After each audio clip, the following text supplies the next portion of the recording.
Hello and welcome to the Black Eye Podcast. I'm your host, Michelle. How are you doing today? For all my YouTube fam, welcome to my channel. Don't forget to like, share, and subscribe, and leave a message or the opinion in the description. So leave some stuff in the description if you like this video. Let's get right to it. Let's talk about Bishop T.D. Jakes and the problematic or the seemingly problematic statements circulating in these YouTube streets. I was listening to one of the YouTubers that I follow, and she posted a clip of Bishop T.D. Jakes' message regarding black shaming, and that's what they pretty much called it in the streets. And two of the people I follow, both black women, felt that Bishop T.D. Jakes was shaming black women. And on initial blush, listening to the clip, I had a knee-jerk reaction just like they did, and I was outraged about what I heard.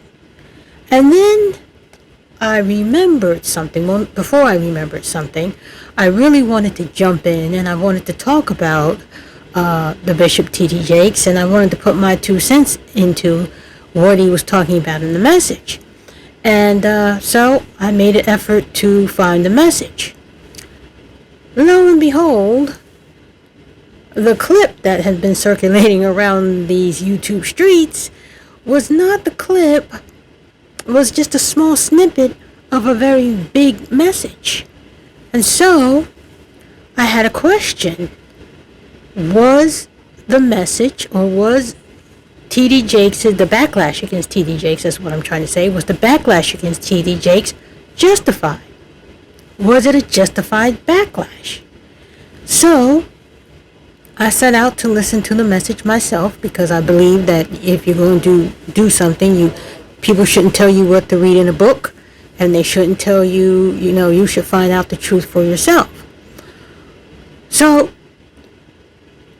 the people, the people I follow on the YouTube, the YouTubers, the creators, were, said that Bishop T.D. Jakes was trying to be Kevin Samuels, and that the points that he was making in the sermon, and I don't know how they gleaned that from a snippet in the sermon, that they were manosphere points, and that they tied into the manosphere talking points. So, I listened to the message, and I thought, manosphere talking points. And I remember the Bishop T.D. Jakes. Bishop T.D. Jakes, Women Thou Art Loose. He had it was kind of a convention thing, where women would come in. I think he had it for like 15 or 20 years or something like that. And it just came to an end, like 2020 or something. But he had that going on, and what he would do is he would encourage females, all the women pastors, women evangelists, to come and speak at this event and help empower women. People who were abused, people who were lost, and, whomever needed such a thing. This Women Thou Art Loosed would be there for them. And again, it was a long time. He would advertise it. I think it was in Atlanta. It was a big deal. So again, I listened to the message myself, and I listened to the message, and I realized 2 things about the message that didn't quite pour into the manosphere idea. And one was, the title of the message was called Real Men Pour In. And that the message was on Father's Day, which was very interesting. And that the people he was talking to were men, were fathers. So what I'm going to do, because I had a time, girl, let me tell you, I had a time trying to get this message. I had to search for it. I mean, it really wasn't difficult, but it kind of was. And I had to search for this message, and I wanted to share it with you, and I wanted to find out someone else's opinion. Is this backlash against the Bishop T.D. Jakes justified? So without further ado, I'm going to play a portion of the message to help you decide, and including the so-called problematic portion, to help you decide whether or not the backlash was justified. So it's going to be, I'm going to stop it a little bit, and I'm going to punctuate, and I'm going to show you where I, say some things that I agree with and say some things that I don't agree with. And then, at the end, it's not going to be the whole message, but at the end, we'll just, I'll leave it to you to decide whether or not the backlash was justified. So here we go. They came out of him. Real men pour in. When Adam is created and Eve is pulled out of him, he breaks the divine order because men were designed to pour in when he started receiving from her. If Adam had not allowed Eve to pour into him, sin would have never come into the world. Now, I see where this could be problematic for some people because a lot of people believe that the Bible is problematic and that Eve was punished more than Adam for the same sin. But I can see where you could think of that as being patriarchy or whatever, or sexist or misogynist. It's not, though. It really isn't. Sin came into the world because Adam broke the order. We were not designed to receive from women. Your self-esteem is compromised when you have to ask your wife for lunch money.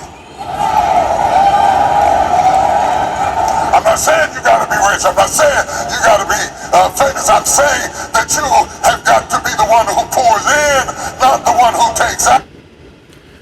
Let me just stop here for a minute, because I told you I was going to be punctuating and talking about how I feel about these things.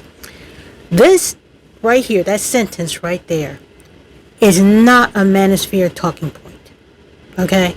Because manosphere does not talk about pouring in. They talk about taking. They talk about taking your self-esteem. They talk about humbling you. They talk about taking your time and treating you like trash. They don't talk about pouring into you or giving you anything. They talk strictly about taking from you. Okay?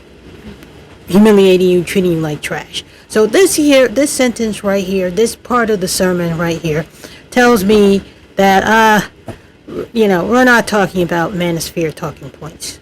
But let's continue. When Adam started eating out of his wife's hand, sin came in because the divine order was broken.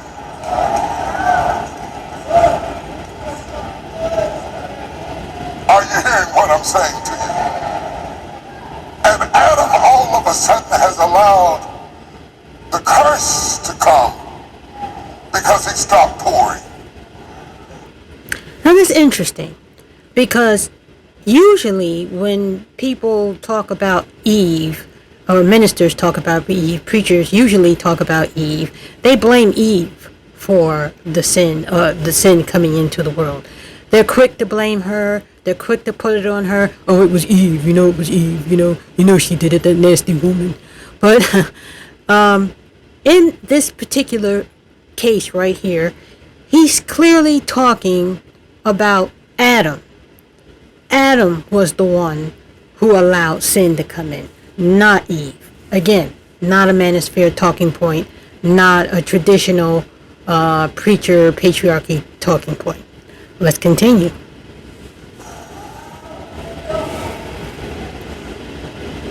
Women, be careful about pouring too much into us. We are designed to pour into you.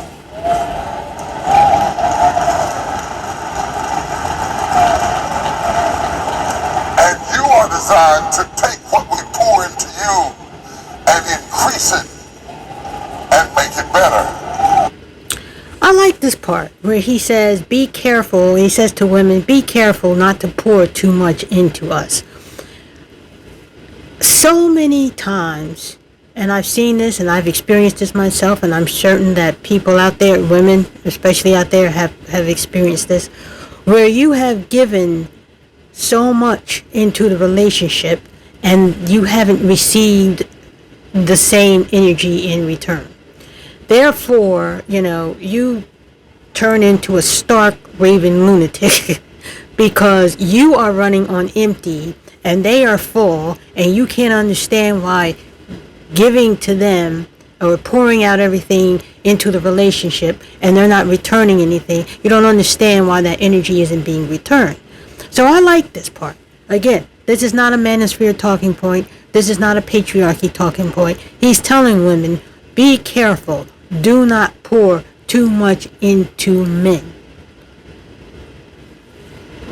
Let's continue. You increase it, you appreciate it, and you multiply it. This breaks all sociological orders of the culture we're living in now. Because we're raising up women to be men.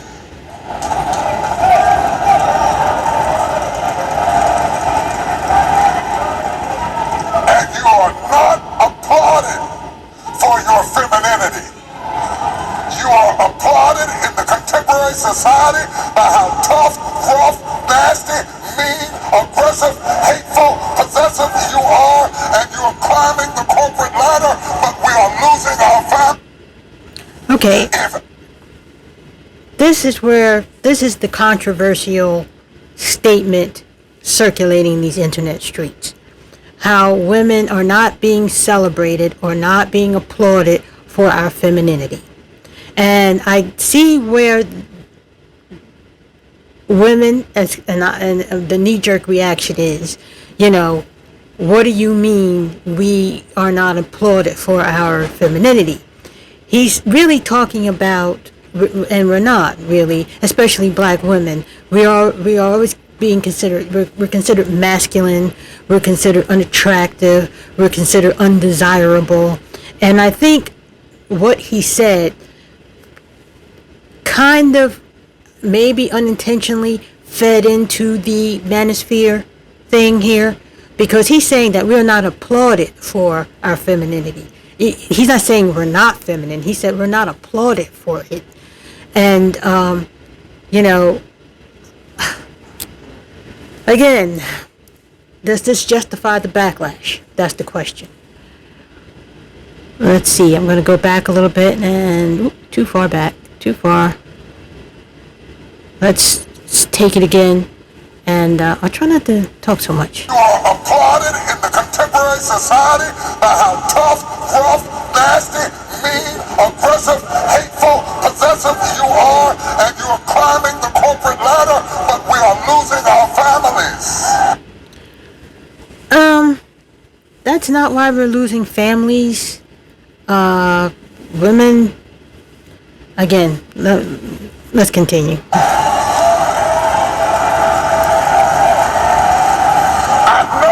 Buy your own car. I know you can buy your own house, but until you create a need that I can pour into, I have no place in your life. So stop coming home bragging to me about how much you don't need me and wonder why I shy away. This is nonsense, okay? There may be a few women who will come home and brag about how they don't need a husband or how they don't need their man. But that is not how it really works. I did a podcast, I think it was the last podcast, about why married women choose to be single mothers. And the reason why they choose to be single mothers, they initiate these divorces, is because they're looking for a partner. They're not looking for someone to wait on or to be subservient to. They're looking for a partner. So when they come home from work after a long day's work, they want someone who's going to help with the housework, help with the kids, coordinate the doctor's appointments and the nurse's appointments and the school things. And, they're looking and help out with meals. They're looking for a partner. Women don't want someone who's a passive partner waiting for her to come home before they take care of the kids. And 90% of college-educated women divorce their husbands based on that alone, because the men were not participating. They didn't come home and brag about, I don't need you, I don't need you.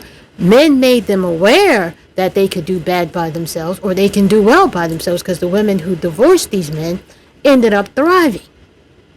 And it was a shame that it took a divorce to force men to participate in their children's lives. But that's how it goes. Again, women don't do that. They simply don't do that. Again, does this justify the backlash? Moving on. Oh, y'all ain't gonna talk back to me this morning. The conversation has become, let's prove to the men how dispensable they are. And it is born out of pain because we hurt you. Yes, you did. And betrayed you. Mm-hmm. And lied to you. Yep. And cheated to you. Yeah. And you became like you became out of pain. Mm-hmm. But watch what is born out of pain. Benoni can never be king, only Benjamin. That is born out of pain is the way you cope with disorder. Insist for better out of me rather than replacing me. Well, I don't know where most of the men have been, but women are increasing. They are the backbone of the workforce. Black women are the most educated class in the United States of America. And if you go on these manosphere sites, they will tell you that you don't matter, women. Your women's accomplishments, your degrees, your PhDs, your bachelors, your masters, they don't matter. The money you make don't matter. Women did not make men dispensable. Men made themselves dispensable by refusing to rise up to the occasion and be men. They did this to themselves. Women didn't do this to them. Women didn't do this to them. All they had to do was meet a woman halfway. Women went to college. Women got an education. Well, how come you can't go to college and get an education? It's not women who made men dispensable. It's men who made themselves dispensable. And when a woman asks, and he says, demand more of me. Well, women ask for that. And you know what men say when you ask for men to be better? Your expectations are too high. You're expecting too much. You're unrealistic. No one can actually attain that. Even though women who have historically been suppressed, oppressed, whatever oppressed they have been it. They have always worked outside of the home without recognition. Whenever a woman asks for that, they're unrealistic. You have unrealistic expectations. So, who made men dispensable? Not women. Not women. Let's continue. Oh, Lord. I told you they wasn't going to like this, Jesus. Let's go from the scriptures to anatomy. Anatomically, men pour in. Life begins when men pour in. We were designed to pour in. You were designed to preserve what is poured in. As it is in the physical, so it is in the spiritual. We are designed to pour in. My wife's brother got sick the other day, really, really sick. And we were out of the country, and I knew she was upset because I know her. And I know how to read her signs. It's not that she falls apart or anything like that. She has little smoke signals that send up that says SOS. And if you don't learn how to read the person's signals that you're married to, you can't stay with them. The Bible says, dwell with a woman according to knowledge. The better you understand her, the better the chances you are of being able to be with her. Again, not a manosphere talking point, because manosphere, and we all know who they are, do not talk about trying to understand a woman. They don't talk about that. That's not something that they talk about. They don't try to get to know any woman. They don't try to get to understand women. They classify or declassify women as human beings. So understanding them is in their mind a lost cause. So already this message is not about degrading and shaming black women. It's really talking to the men, and it's a call, in my opinion, for the men to step up and be men and understand their women and be something of substance. I think that's what it is a call to. But I'll continue. We'll go for a little bit more to see what you really think, to make sure that we covered everything. I'm not going to play the whole message, but you can find that if you want to hear the message in its entirety, you can go and find it on YouTube. But I'm going to play a little bit more, just a little bit more, and let's continue. Ooh, ooh, ooh, ooh. Wasn't gonna like this, Jesus. All right. It's attention. Okay, I went a little too far. Okay. Out of the country, and I knew she was upset because I know her, and I know how to read her signs. It's not that she falls apart or anything like that. She has little smoke signals that send up that says SOS. And if you don't learn how to read the person's signals that you're married to, you can't stay with them. The Bible says, dwell with a woman according to knowledge. The better you understand her, the better the chances you are of being able to be with her. So I knew she was upset. I came where she was, and I sat down on the bed beside her, and I started praying for her. And I started praying for her brother, because men Pour in. They're not indifferent. They're not deaf. They're not tone deaf. They're not emotionally detached. I could have kept going what I was doing, but I understood as a man and the priest of my home, I didn't pray for her because she can't pray for herself. She often prays for me. But my ability to go in and be priest of my house and be worried about what she's worried about and care about what she cares about is what helps me to be a man that pours in. Pouring in is not just about money. You're not just a father because you send a check.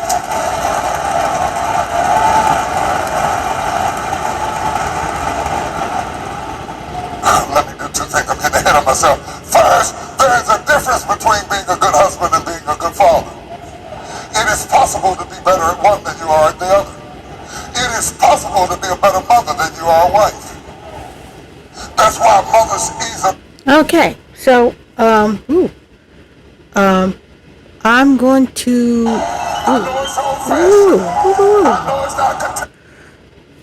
My equipment's trying to act up here, but anyways, there. He was talking about being about attention being, being a father's thing. It's you can't just give money, because that again, that's not a manosphere talking point, because manosphere talking points, all they talk about is money. High value, high this, high that. That's all they really talk about, and they think that everything is centered on money. They don't think about trying to pour into you, or trying to be good to you, or trying to establish a relationship with you. They're talking about lusting after you, taking whatever they can get, and going on to the next person. And furthermore, in his sermon, and I'm going to pick up on it in a minute, he's talking about women who gather their children. Sometimes you can be a better mother than you can be a husband, a better wife. And that's not entirely true.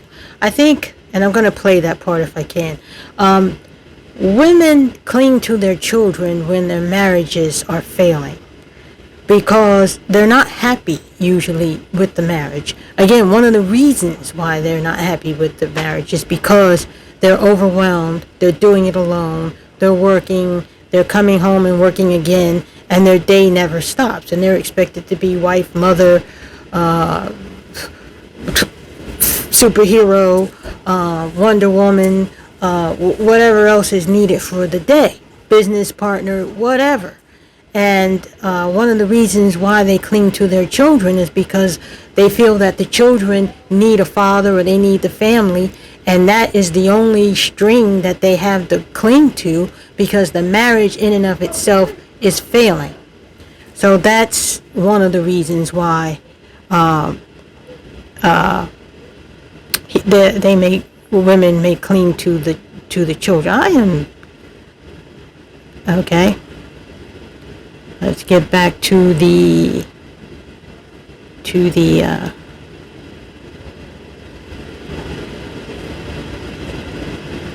okay. Sorry about that. Let's continue. I'm going to go backtrack a little bit, but then we'll continue. Knowledge.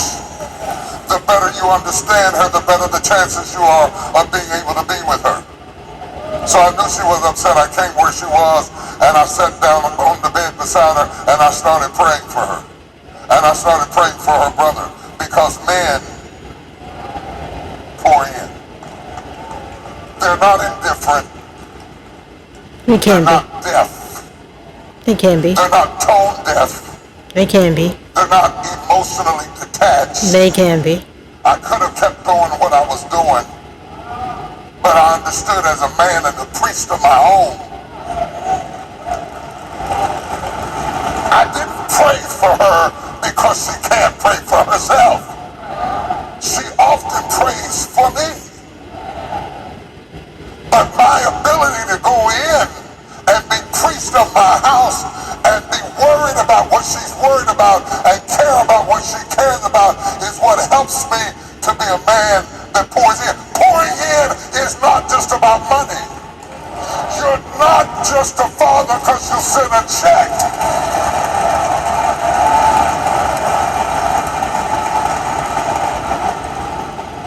Let me do two things. I'm getting ahead of myself. First, there is a difference between being a good husband and being a good father. It is possible to be better at one than you are at the other. It is possible to be a better mother than you are a wife. That's why mothers easily align the children on their side, because often she's better at being a mother than a wife. And the kids become her tribe, her support system. The moment she becomes shaky concerning him, she gathers her troops. Talk to me, ladies. She gathers her troops. Sometimes she gathers him because she knows he cares more about them than he does her, and it's a way to give him pain so he can feel what she's feeling. In other words, you're gathering your troops is not only to strengthen you, it is revenge. I disagree with that.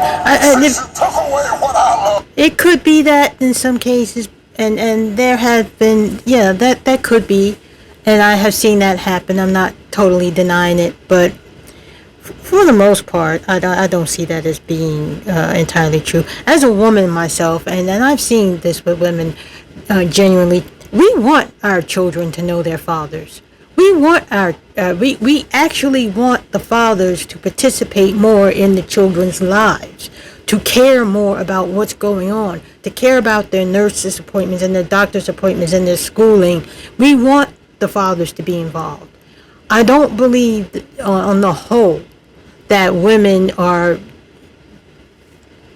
gathering the tribe, so to speak, as a revenge against the men. I just don't see that as a thing. Moving on, I'm going to play a little bit more and then I'm going to call it. I'm going to take away what you love. The only problem is, while you're getting revenge, you're hurting your kids.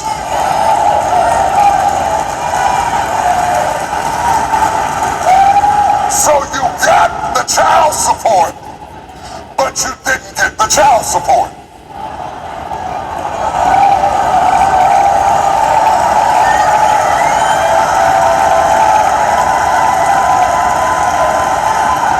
The court can make a man pay child support, but they can't make him give child support. Because child support is not a check, it's attention. Come on, fathers. Come on, fathers.